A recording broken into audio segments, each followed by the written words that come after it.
Doctor. Good morning. ഇതുവരെ ഞാനൊരു പട്ടിയൊന്നും വളർത്തിയിട്ടില്ല. അപ്പോൾ എനിക്കിപ്പോൾ ഒരു പട്ടിയെ വളർത്തണമെന്നൊരാഗ്രഹമുണ്ട്. അപ്പോൾ എനിക്ക് ആദ്യമായിട്ടൊരു ഡോഗിനെ കീപ്പ് ചെയ്യണം. അപ്പോൾ അതിന് എന്ത് ഗൈഡ് ലൈൻസാണ് തരാൻ പറ്റുക? ഓക്കെ, അവിടെ ഇതുവരെ ഡോഗിനെ കീപ്പ് ചെയ്തിട്ടില്ല. ഇല്ല. അപ്പോൾ നമുക്ക് ഇതിനകത്ത് ആദ്യമായിട്ടുള്ള ഇതിൻ്റെ പർപ്പസ് അതായത് എന്ത് ആവശ്യത്തിലാണ് നമ്മൾ ഡോഗിനെ കീപ്പ് ചെയ്യുന്നുള്ളതാണ് ഫസ്റ്റ് ആൻഡ് ഫോർമോസ്റ്റ് ആയിട്ടുള്ള അതിൻ്റെ ബേസിക് റിക്വയർമെൻറ്റ് നമുക്ക് മനസ്സിലാക്കേണ്ടത്. ഞാൻ മനസ്സിലാക്കിയിടത്തോളം നിങ്ങൾക്കിനി ഒരു കമ്പാനിയനും ഒരു പ്രൊട്ടക്ടർ അല്ലെങ്കിൽ ഒരു ഗാർഡ് ഡോഗ് എന്നുള്ള രീതിയിലുള്ള ഒരു പെറ്റിനെയാണ് വേണ്ടത്. അതായത് it should be a companion, it should be a pet, as well as it should provide some sense of security for you. അപ്പോൾ ഇതിനെല്ലാത്തിനും കൂടെ പറ്റുന്ന ഒരു ഡോഗിനെയാണ് നിങ്ങൾക്ക് വേണ്ടത്. അപ്പോൾ ഇതിനകത്ത് നമുക്ക് രണ്ട് കാര്യങ്ങളോട് ചോദിക്കാനുള്ളത്. ഒന്ന്, മാഡത്തിൻ്റെ വീടാണോ ഫ്ലാറ്റാണോ, എന്തുമാത്രം സ്ഥലസൗകര്യങ്ങളുണ്ട്, അല്ലെങ്കിൽ അതുകൂടാതെ വീട്ടിൽ വേറെ മെമ്പേഴ്സ് ആരൊക്കെ ഉണ്ട്, എൽഡർലി പേരൻസ് ഉണ്ടോ, യങ് കിഡ്സ് കുട്ടികളുണ്ടോ, അവരുടെയൊക്കെ ഇതിനകത്ത് വ്യൂ പോയിൻറ്റ്സ്, അവരുടെ അഭിപ്രായം എന്താണ് ഡോഗിനെ കീപ്പ് ചെയ്യുന്നത്, വീട്ടിനകത്ത് കീപ്പ് ചെയ്യാനാണോ പുറത്ത് കീപ്പ് ചെയ്യാനാണോ, ഈ കാര്യങ്ങളൊക്കെയാണ് നമുക്ക് മനസ്സിലാക്കേണ്ടത്. അപ്പോൾ നിങ്ങൾ രണ്ടുപേരും മാത്രമേ ഉള്ളെങ്കിൽ ഒരു medium size dog which is friendly, like ഒരു ലാബ്രഡോർ, ഗോൾഡൻ റിട്രീവർ, അല്ലെങ്കിൽ റോട്ട് വെയിലർ, ഡോബർമാൻ, ഇതിനെയൊക്കെ ആയിക്കഴിയുമ്പോൾ നമ്മളുടെ അത്യാവശ്യത്തിനുള്ള നമുക്ക് ഒരു പെറ്റായിട്ട് കീപ്പ് ചെയ്യാം. അത്യാവശ്യം ഒരു സെൻസ് ഓഫ് സെക്യൂരിറ്റി കിട്ടും. പിന്നെ നമ്മളൊരു കമ്പാനിയനും കൂടിയാണ്. നമ്മൾ അത്യാവശ്യത്തിന് നമുക്ക് എക്സർസൈസ് തരുന്ന ഡോഗാണ്. നമ്മളുമായിട്ട് ഇൻറ്ററാക്ട് ചെയ്യാൻ പറ്റിയ ഒരു ബ്രീഡാണ്. തീരെ ചെറുതായി കഴിയുമ്പോഴത്തേക്കെന്ന് പറഞ്ഞു കഴിഞ്ഞാൽ നമ്മൾ എപ്പോഴും കുറച്ചുകൂടെ കൂടുതൽ കെയർ വേണം. ഇവർ കുറച്ചുകൂടെ ഹാർഡിയാണ്, കുറച്ചുകൂടെ സ്ട്രോങ് ആയിട്ടുള്ള ഡോഗ്സാണ്. ഈ ഷീറ്റ്സു, ലാസാപ്സു അല്ലെങ്കിൽ പഗ്, ഇതൊക്കെ തന്നെ കുറച്ചുകൂടെ കൂടുതൽ കെയർ വേണം. ഇവരാകുമ്പോൾ കുറച്ചുകൂടെ ഹാർഡിയാണ്. ആവശ്യത്തിന് എക്സർസൈസും ഫുഡും ഉണ്ടെങ്കിൽ they will remain healthy and happy. അപ്പോൾ ഈ ഒരു കാര്യം വീട്ടിൽ ആരൊക്കെ ഉണ്ടെന്നുള്ള ചോദ്യത്തിന് ഇവിടെ ഉത്തരം കിട്ടിക്കഴിയുമ്പോൾ മാത്രമേ നമുക്ക് അതനുസരിച്ച് സെലക്ട് ചെയ്യാൻ പറ്റത്തുള്ളൂ. എൽഡർലി പേരൻസും വളരെ കുഞ്ഞു കുട്ടികളുണ്ടെങ്കിൽ ഈ മീഡിയം സൈസ് ഡോഗ്സ് നന്നായിട്ട് ട്രെയിൻഡ് അല്ലെങ്കിൽ അവർക്ക് ബുദ്ധിമുട്ടായിട്ട് വരും ഹാൻഡിൽ ചെയ്യാൻ. പിന്നുള്ളത് നമ്മൾ പുറത്താണോ അകത്താണോ കീപ്പ് ചെയ്യുക എന്നുള്ളതാണ്. വീട്ടിനകത്ത് കീപ്പ് ചെയ്യാനാണ് ഞാൻ എപ്പോഴും സജസ്റ്റ് ചെയ്യത്തുള്ളൂ. എന്ന് പറഞ്ഞു കഴിഞ്ഞാൽ പിന്നെ നിങ്ങളുടെ ഒരു മാത്രമേ ഉള്ളെങ്കിൽ ഒരു ഡോഗ് നമ്മളുടെ വീടിനകത്ത് വളർത്തുകയാണെങ്കിൽ ഒരു കള്ളനോ അല്ലെങ്കിൽ കൊള്ളയടിക്കാനൊക്കെ വരുന്നവർക്ക് ഒരിക്കലും അത് ഓപ്പറേഷണലൈസ് ചെയ്യാൻ പറ്റത്തില്ല. അവർക്കത് നടത്താൻ പറ്റത്തില്ല. എന്ന് പറഞ്ഞാൽ ഡോഗ് 2 പ്രാവശ്യം കുറച്ച് കഴിയുമ്പോൾ നമ്മൾ വീട്ടുകാരുണരും അല്ലെ അടുത്തുള്ളവരുണരും, അപ്പോൾ പിന്നെ കയറാൻ പറ്റത്തില്ല. അതേസമയം നമ്മൾ ഈ ഡോഗിനെ തന്നെ പുറത്ത് വിടുകയാണെങ്കിൽ അവർക്കതിനെ ന്യൂട്രലൈസ് ചെയ്തിട്ട് കയറാൻ പറ്റും. അതുകൊണ്ടാണ് ഈ വീട്ടിൽ അകത്ത് വളർത്തുന്നതിൻ്റെ ആയിട്ടുള്ള പ്രാധാന്യം. പിന്നെ നമ്മുടെ കൂടെ എപ്പോഴും കൂടെ ഉണ്ടാവും. പക്ഷേ അതിന് ആ ഒരു അക്സെപ്റ്റൻസ് വരണം വീട്ടുകാർക്കും, അല്ലെങ്കിൽ നമുക്കും ആ ഒരു മൈൻഡ് സെറ്റ് വേണം. ഡോഗ് വീട്ടിനകത്ത് വളർത്തിയാലും കുഴപ്പമില്ലെന്നുണ്ട്. നമ്മുടെ മലയാളി സമൂഹം മാറി വരുന്നുണ്ട്. നേരത്തെ ഡോഗിനെ പുറത്ത് ഒരു കൂട്ടിലോ അല്ലെങ്കിൽ ചങ്ങലയിലാണ് ഇട്ടിരുന്നത്. ഇപ്പോൾ അതല്ല. ഇപ്പം വീട്ടിനകത്തായാലും നമ്മുടെ ഒരു ഫാമിലി മെമ്പറായിട്ട് തന്നെ വരുന്നുണ്ട്. അങ്ങനെ തന്നെ വളർത്തുന്നതാണ് നല്ലത്. Good for you as well as for the dog. അപ്പോൾ മാഡത്തിൻ്റെ വീടിൻ്റെ കാര്യം പറഞ്ഞില്ല, വീട്ടിലെ മെമ്പേഴ്സിൻ്റെ കാര്യങ്ങളൊന്നും പറയും. ഒരു ഇൻഡിപെൻഡൻറ്റ് ഹൗസാണ്. ഓക്കെ. ഒരു കുറച്ച് യാർഡുണ്ട്. ഓക്കെ. 10 സെൻറ്റ് സ്ഥലമുണ്ട്. അപ്പോൾ അതിന് കുറച്ച് യാർഡുണ്ട്. പിന്നെ അഡൾട്ട് ചിൽഡ്രനാണ്. പിള്ളേരൊക്കെ വലുതായി. ഒരാൾ കൂടെയുണ്ട്. ഞങ്ങൾ 2 പേരും റിട്ടയേർഡാണ്. പ്രായമായവർ, അമ്മയൊന്നും ഇല്ല കൂടെ. പ്രായമായവരാരുമില്ല. അപ്പോൾ ഈ കൂടെയുള്ള പിന്നെ മകനാണോ മകൾക്കാണോ അവർക്ക് ഡോഗിനെ വളർത്തുന്നതിന് ഇഷ്ടമാണല്ലോ അല്ലേ? എല്ലാവർക്കും ഇഷ്ടമാണ്. അപ്പം ഇനിയിപ്പം ഒരു മീഡിയം സൈസ് ഡോഗാണ് മോസ്റ്റ് ഐഡിയൽ. ഈ Labrador, golden retriever, German shepherd, Doberman, Dalmatian, ആ സൈസിലുള്ള ഡോഗ്. പിന്നെ ഇതിൽ ഇനി അടുത്ത ചോദ്യം എന്ന് പറഞ്ഞാൽ നിങ്ങൾക്ക് എന്തെങ്കിലും ഡോഗിൻ്റെ ഏതെങ്കിലും ഒരു പർട്ടിക്കുലർ സോ കോൾഡ് ഈ ബ്രീഡ്സിനെ കുറിച്ച് എന്തെങ്കിലും പ്രിഫറൻസ് ഉണ്ടോ എന്നുള്ളതാണ്. നിങ്ങൾക്ക് എന്തെങ്കിലും താല്പര്യമുള്ള ഇത് മതി എന്നുള്ള തോന്നലുണ്ടോ? അങ്ങനെയൊന്നുമില്ല. കുറച്ച് നമ്മൾ ഫ്രണ്ട്ലി ആയിരിക്കണം. പിന്നെ നമ്മൾ ഫ്രണ്ട്സൊക്കെ വരുമ്പോൾ അന്ന് വളരെ അഗ്രസീവ് ആയിരിക്കരുത്.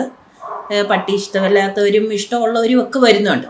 അപ്പം എന്നാലും ആ ഒരു ഡിസ്റ്റൻസ് കീപ്പ് ചെയ്യാനും നമുക്കൊന്ന് കൺട്രോൾ ചെയ്യാനും പറഞ്ഞ് നിർത്താനും എളുപ്പമുള്ളത്. ഇതുവരെ ഒരു പട്ടിയെ വളർത്തിയിട്ടില്ല. ഒരു ട്രെയിനിങ്ങിനെ പറ്റി നമ്മൾ ആലോചിച്ചിട്ടുമില്ല. നമ്മൾ വീട്ടിൽ തന്നെ നമ്മൾ പറഞ്ഞ് നടത്താൻ പറ്റിയ ഒരു ഡോഗിനെയാണ് നോക്കുന്നത്. അപ്പോൾ അധികം പിന്നെ പിടിച്ച് വലിക്കുക എന്നൊക്കെ പറഞ്ഞാൽ എനിക്കൊന്ന് പിടിച്ച് മാറ്റേണ്ടി വരുമ്പോൾ നമ്മൾ പറയണ അനുസരിക്കണം, പെട്ടെന്ന് അനുസരിക്കാൻ പറ്റുന്ന ഒരു ഡോഗിനെ ആയിരിക്കും കൂടുതലെന്ന് ഞാൻ വിചാരിക്കുന്നു. ഓക്കെ. അപ്പോൾ ഇതിനകത്ത് ഈ ഡോഗ്സ് എല്ലാം തന്നെ നമ്മൾ പ്രോപ്പറായിട്ട്, അതായത് നല്ല രീതിയിൽ തന്നെ കുഞ്ഞിലെ മുതൽ പറഞ്ഞ് മനസ്സിലാക്കി വളർത്തിയെടുത്തു കഴിഞ്ഞാൽ അവർ ഈ പറയുന്ന കാര്യങ്ങളെല്ലാം അനുസരിക്കും.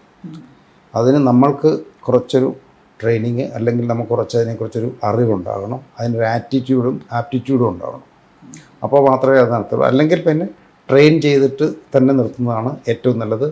എസ്പെഷ്യലി നമ്മൾ വീട്ടിനകത്ത് വളർത്തുകയാണ്, നന്നായിട്ട് വെൽ ബിഹേവ്ഡായിട്ട് ഒരു കനൈൻ സിറ്റിസൺ എന്നാൽ ഒരു ശ്വാന പൗരൻ ആയിട്ട് ഉള്ള ഡോഗിനെയാണ് നമ്മൾ കീപ്പ് ചെയ്യേണ്ടതും വളർത്തേണ്ടതും. അത് നമ്മളുടെ ഈ ബ്രീഡ്സ് അല്ലാതെ തന്നെ നമ്മുടെ ഇന്ത്യൻ ബ്രീഡ്സ് ആയിട്ടുള്ള അല്ലെങ്കിൽ നമ്മുടെ നാടൻ പട്ടിക്കുഞ്ഞുങ്ങളും വളരെ ഐഡിയലും ഓപ്റ്റിമവുമാണ്. അതിൻ്റെ അഡ്വാൻറ്റേജ് എന്താണെന്ന് പറഞ്ഞു കഴിഞ്ഞാൽ അവരുടെ മെയിൻ്റനൻസ് 0 ആണ്. പിന്നെ പ്രത്യേകിച്ച് അസുഖങ്ങളൊന്നും വരത്തില്ല. മറ്റുള്ള ഡോഗ്സിന് കൊടുക്കുന്നതിൻ്റെ ഒരു 10-1 കെയർ മാത്രം കൊടുത്താൽ മതി. അത് പക്ഷേ നമ്മളുടെ ഒരു മാനസിക നില, അത് ഇഷ്ടമല്ല എന്നുള്ളതിൻ്റെ ഒരു വലിയ ഫാക്ടറാണ്. പക്ഷേ അത് സജസ്റ്റ് ചെയ്യുന്ന, ഞാനെപ്പോഴും അത് സജസ്റ്റ് ചെയ്യത്തുള്ളൂ എന്ന് പറഞ്ഞു കഴിഞ്ഞാൽ, അത് നമ്മളുടെ നാട്ടിലൊക്കെ ആൾക്കാർ നാടൻ പട്ടിയാണെന്ന് പറഞ്ഞ് വെറുത്തുകൊണ്ടിരിക്കുന്ന ഡോഗിന് ഒരു അക്സെപ്റ്റൻസ് ഉണ്ടാക്കാനായിട്ട് ഒരു നല്ലൊരു സ്റ്റെപ്പായിട്ടുള്ളതുകൊണ്ടാണ് ഞാൻ റെക്കമെൻഡ് ചെയ്യുന്നത്. പക്ഷേ അത് ഓണറുടെ പ്രിഫറൻസ് ആയിരിക്കും എപ്പോഴും. അപ്പോൾ വീട്ടിൽ സംസാരിച്ച് കഴിഞ്ഞാൽ ഈ ബ്രീഡ്സിൽ ഏതെങ്കിലും ഒരെണ്ണത്തിന് എടുക്കാം, അല്ലെങ്കിൽ ഇനി അതർ സ്പെസിഫിക് ആയിട്ടുള്ള നമുക്ക് ഐഡിയ ഉണ്ടെങ്കിൽ അതിനെ സെലക്ട് ചെയ്യാമെന്നുള്ളതാണ്. ഇപ്പോൾ ഡോക്ടർ ഇപ്പോൾ വീടാണെന്ന് ചോദിച്ചല്ലോ, അപ്പോൾ ഒരു ഫ്ലാറ്റ് ആണെങ്കിൽ ഏത് പട്ടികളായിരിക്കും സ്യൂട്ട്? ഫ്ലാറ്റ് എന്ന് പറഞ്ഞാൽ വളരെ കുറച്ച് സ്പേസേ ഉള്ളൂ.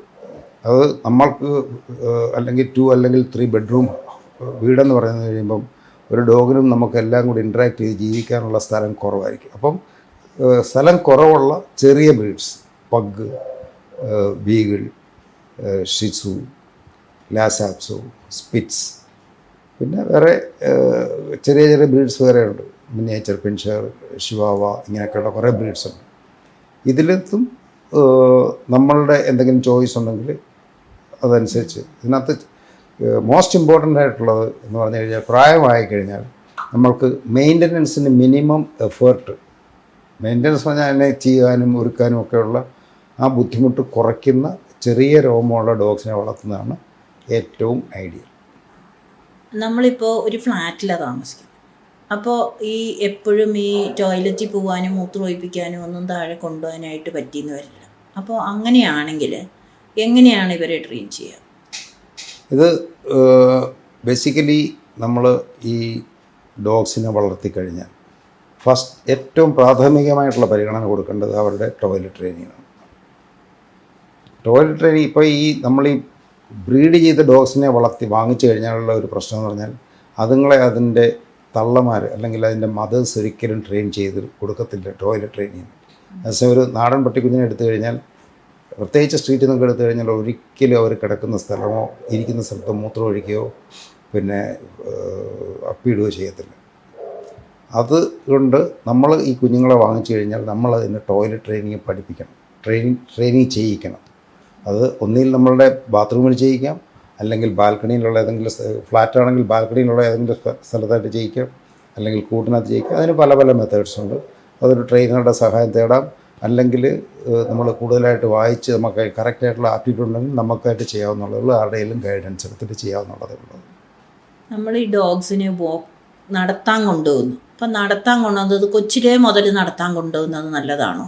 തീർച്ചയായിട്ടും. അതായത് ഒരു പട്ടിക്കുഞ്ഞിനെ വാങ്ങിച്ചു കഴിഞ്ഞാൽ അതിനെ മാക്സിമം എക്സ്പോസ് ചെയ്യിക്കുക എന്നുള്ളത്, അല്ലെങ്കിൽ ഇൻട്രാക്ട് ചെയ്യിക്കുക എന്നുള്ളത് ഒരു പ്രൈമറി ആയിട്ടുള്ള റിക്വയർമെൻറ്റാണ്. അതായത് മറ്റുള്ള ഡോഗ്സുമായിട്ടുള്ള ഇൻട്രാക്ഷൻ, സോഷ്യലൈസേഷൻ ഒക്കെ നമ്മുടെ കൂടെ ചുമതലയാണ്.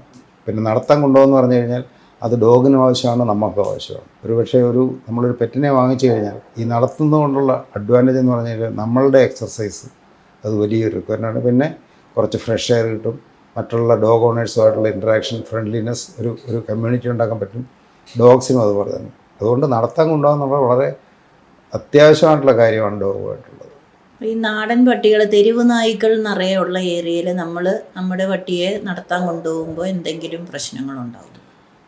പ്രശ്നങ്ങളുണ്ടാകാൻ സാധ്യതയുണ്ടെന്ന് പറഞ്ഞു കഴിഞ്ഞാൽ സാധാരണഗതിയിൽ തെരുവ് നായ്ക്കൾ അവരുടെ ടെറിട്ടറിയിൽ വേറെ ഡോഗ് വരുന്നതിനെ അവർ ഡിസ്കറേജ് ചെയ്യാൻ ശ്രമിക്കും.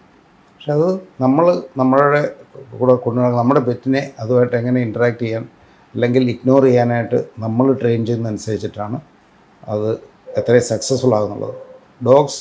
സ്ട്രീറ്റ് ഡോഗ്സ് ഉണ്ടെങ്കിൽ പോലും വളരെ നമ്മൾ കാമാണെങ്കിൽ നമ്മുടെ ഡോഗും കാമായിരിക്കും. അതിനെ ആദ്യം പോലെ ട്രെയിൻ ചെയ്ത് കഴിഞ്ഞാൽ ഇങ്ങനെ കൊണ്ടുപോകാൻ പറ്റും, തീർച്ചയായിട്ടും കൊണ്ടുപോകാൻ പറ്റും. ഞങ്ങൾ താമസിക്കുന്ന ഏരിയയിൽ നിറയെ സ്ട്രീറ്റ് ഡോഗ്സ് ഉണ്ട്. അപ്പോൾ ആദ്യം മുതലേ ഞാൻ ഈ പട്ടിയെ കൊണ്ട് നടന്നാൽ എനിക്ക് പ്രശ്നം ഉണ്ടാവില്ല എന്നാണ് ഡോക്ടർ പറയുന്നത്. അതെ, തീർച്ചയായിട്ടും. പക്ഷേ അതിനകത്ത് നമ്മൾക്കൊരു കോൺഫിഡൻസ് വേണം. ആസ് എൻ ഓണർ നമ്മൾക്കൊരു ഡോഗ്സ് അത് ഒരു നടത്താൻ കൊണ്ടുപോകുന്ന ഉടനെ നമ്മളുടെ ഡോഗ് കൂടുതലും റിയാക്ട് ചെയ്യുന്നത് നമ്മുടെ റിയാക്ഷൻ കണ്ടിട്ടാണ്. നമ്മൾ കാമാണ്, നമ്മൾ ഒട്ടും ഡിസ്റ്റർബ്ഡ് അല്ലെങ്കിൽ നമുക്ക് കണ്ടിന്യൂ ചെയ്യാം. പക്ഷേ ചില ഡോഗ്സ്, സ്ട്രീറ്റ് ഡോഗ്സ് ഉണ്ടാവും അഗ്രസീവായിട്ട്. അവരുമായിട്ട് നമ്മൾ കെയർഫുൾ ആയിരിക്കും. 1-2 പ്രാവശ്യം നടത്തി കഴിയുമ്പോൾ നമുക്കറിയാൻ പറ്റും എങ്ങനെയാണെന്നുള്ളത്. അല്ലെങ്കിൽ ആ ഏരിയ അവോയ്ഡ് ചെയ്തിട്ട് നമുക്ക് വേറൊരു സ്ഥലത്തേക്ക് കൊണ്ടുപോകാം. ഈ ഡോക്ടറിൻ്റെ ഈ സ്ഥാപനത്തിൽ ഞാൻ എൻ്റെ പപ്പിയെ കൊണ്ടുവരുവാണെങ്കിൽ എത്ര മാസം കൊണ്ടാണ് നമുക്ക് ട്രെയിൻ ചെയ്തെടുക്കാൻ പറ്റുന്നത്? നമ്മുടെ ഇവിടെ ഡോഗിനെ കൊണ്ടുവന്നു കഴിഞ്ഞാൽ ഏതാണ്ട് 1 മാസം കൊണ്ട് ബേസിക്കായിട്ടുള്ള ട്രെയിനിങ് നമുക്ക് കൊടുത്ത് നന്നായിട്ട് ട്രെയിൻ ചെയ്തെടുക്കാൻ പറ്റും. അത് ഓൺ ലീഷ് ട്രെയിനിങ്ങാണ്. ഓഫ് ലീഷ് ട്രെയിനിങ്ങിനാണെങ്കിൽ ഞങ്ങൾക്ക് 2 മാസം. ഇതെല്ലാം ഒബീഡിയൻസിന് വേണ്ടി മാത്രം. Obedience, toilet discipline, food discipline, cage discipline, plus road discipline, walking discipline, all disciplines. ഇതെല്ലാം കൂടാണ് ഞങ്ങൾ ട്രെയിൻ ചെയ്ത് കൊടുക്കുന്നത്. 1 മാസം കൊണ്ട് ഒരുമാതിരി സാധാരണഗതിയിലുള്ള ഡോഗ്സിനെ നമുക്ക് ട്രെയിൻ ചെയ്തെടുക്കാൻ പറ്റും.